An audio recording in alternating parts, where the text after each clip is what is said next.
Hi everyone, in Excel, how you round a percentage depends on whether you want to change the display value or change the actual value.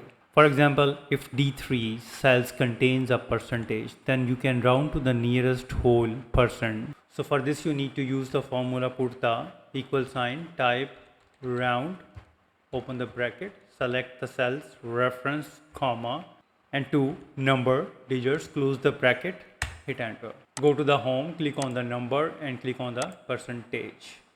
Drag down the formula to the other rows like this one. Moreover, if you only want the display to show fewer decimal places, for this you need to select the cells, go to the home, click on the number group, and here click the increase decimals or decrease decimal until you reach the desired number of decimal places like this one.